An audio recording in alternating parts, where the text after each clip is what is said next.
کہ بہت سے لوگ سعودی عرب کی مخالفت کرتے ہیں، دکھاوا یہ کرتے ہیں کہ سعودی کی مخالفت اس لیے کر رہے ہیں کہ وہاں کچھ غلط چیزیں ہو رہی ہے۔ اگر واقعی غلط کی مخالفت آپ کر رہے ہیں اچھی بات ہے، ہم بھی کریں گے آپ کے ساتھ، جو غلط ہے اس کو غلط کہیں، لیکن ایک چیز اگر سعودی عرب میں غلط ہے تو وہ ایران میں بھی غلط ہونی چاہیے، ترکی میں بھی غلط ہونی چاہیے، مصر میں بھی غلط ہونا چاہیے، قطر میں بھی غلط ہونا چاہیے، آپ کی جماعت میں اگر ہو رہا ہے تو وہاں بھی غلط ہونا چاہیے، ہمارے یہاں ہو رہا ہے تو ہمارے یہاں بھی غلط۔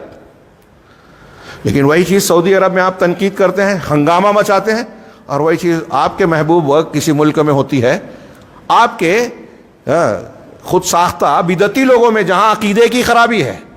اب جو سعودی پر تنقید کرنے والے، آج ہمارے ہاں ایک گروپ کام کرتا ہے، جیسے آج ہمارے ہاں ہے نا گورنمنٹ کے کچھ لوگ ہیں جو آئی ٹی سیل کے لوگ ہیں، ایسے تحریکیوں کے آئی ٹی سیل کے لوگ ہیں، جھوٹی خبر مل جائے سعودی عرب کے بارے میں تو ہنگامہ مچ جاتا ہے، پھر سچائی آتی ہے تو معذرت بھی نہیں کرتے۔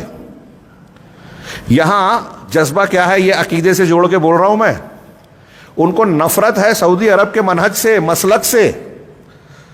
اب یا تو عقیدے کی بنیاد پہ، منہج کی بنیاد پہ نفرت ہے، یا پھر وہ یہود و نصارہ کا آلہ کار بن رہے ہیں۔ یہ میں ہوائی بات نہیں کر رہا ہوں، استعمال ہوتے ہیں۔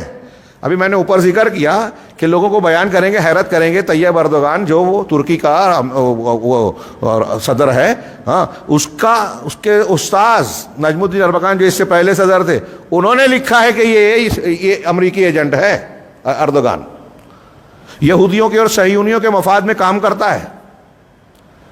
انہوں نے لکھا ہے، ان کے بیانات ہیں اندر سے، اور ان کی یہ حفاظت کرتے ہیں صہیونی، اس کی معاونت و مدد کرتے ہیں۔ ابھی ہم بولیں گے تو لوگ اسے کوئی قبول نہیں کرے گا، تسلیم نہیں کرے گا۔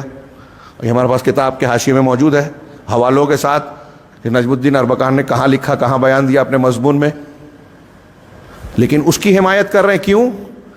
تحریکیت کی بنیاد پر۔ جڑیں بنیادیں معلوم نہیں ہیں، عقیدہ اصول دیکھا نہیں جاتا۔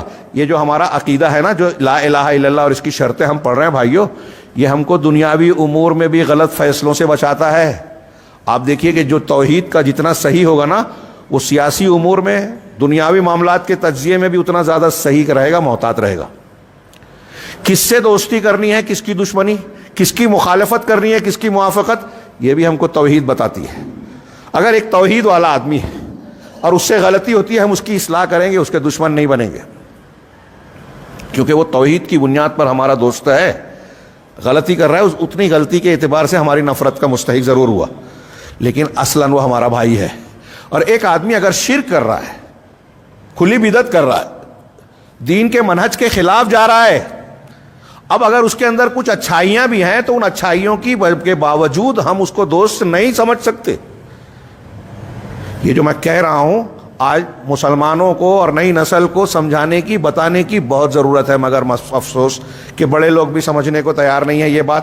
یہ جو میں شریعت کا اصول بتا رہا ہوں، اسے اصطلاح میں عقیدے میں ولا اور برا کہتے ہیں، دوستی اور دشمنی، اس کی بنیاد بھی توحید ہے۔